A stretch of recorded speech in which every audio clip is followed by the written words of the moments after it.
Have you ever wondered why your mind spirals into anxiety, even when you know God is in control? What if Scripture didn't just tell you not to worry? What if it actually showed you how to revive your anxious mind from the inside out? Today, we're going to break down exactly how the Bible teaches you to retrain your thoughts, reshape your reactions, and rebuild your inner peace. Point number one.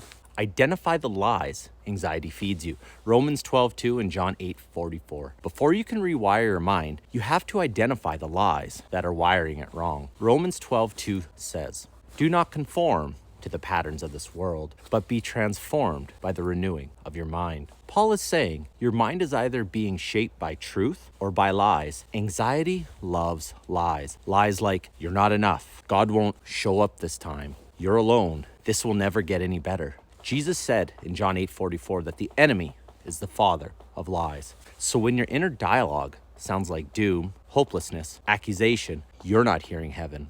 Quick story. I remember a season where my mind would jump straight to the worst case scenario. One small problem at work would turn into my whole life is falling apart. And I didn't realize it then, but I was agreeing with lies that were shaping my entire emotional world. So ask yourself, what lie am I believing in this moment? Because you can't renew what you won't identify. Point number two, replace every lie with truth. 2 Corinthians 10:5 and Psalm 94:19. Once you notice the lie, you replace it intentionally with truth. 2 Corinthians 10:5 says, "Take every thought captive to obey Christ." This is not poetic language. It's a literal command. Stop the thought, examine the thought, replace the thought. When your thoughts say, "I'm overwhelmed," Scripture says, Psalm 94:19, "When anxiety was great within me, your comfort brought me joy." When your thoughts say, "I can't do this," Philippians 4:13 declares, "I can do all things through Christ who strengthens me." When your thoughts say, "I'm alone," Jesus says in Matthew 28:20, "I am with you always." This is rewiring. You are teaching your mind new patterns through repetition of truth. Point number three, train your mind to focus on what is true, not what is possible. Philippians 4, verse 6-8. Your anxious mind focuses on possible outcomes, but the renewed mind focuses on true outcomes. Philippians 4, 6, 7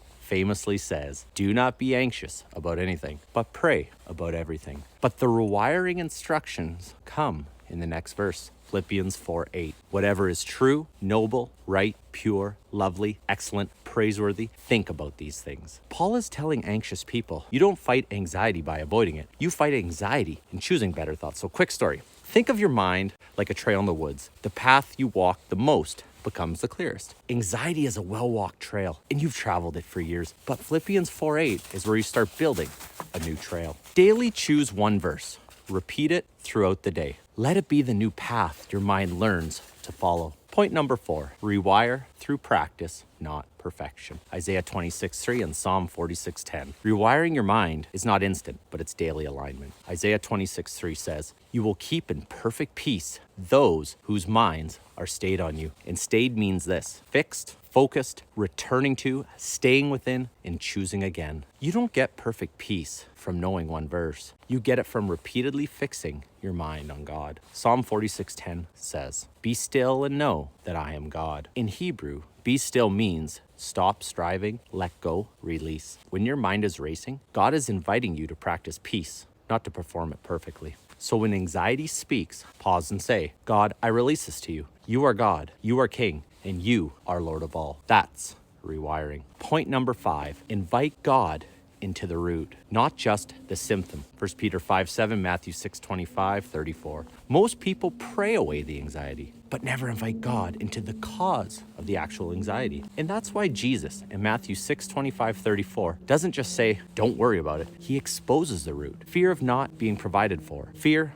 of the future, fear of losing control. Then he rewires the root by reminding us, your Father in heaven knows what you need. You are valuable, so seek first the kingdom. 1 Peter 5:7 says, "Cast all your anxiety on him because he cares for you." This is not symbolic. Peter is saying, unload, throw it onto God, transfer that weight. Quick story here. Think of your anxiety like a heavy backpack. You've been carrying it for so long that you forget it's even on you. But Scripture invites you to drop it at the feet of Jesus and walk lighter. If this helped you today, let me know in the comments below. Which truths are you choosing to replace your anxious thoughts with this week? And if you want more Bible-centered videos on anxiety, faith, mental renewal, and the like, hit that subscribe button so you don't miss the next one. Blessings, my friend.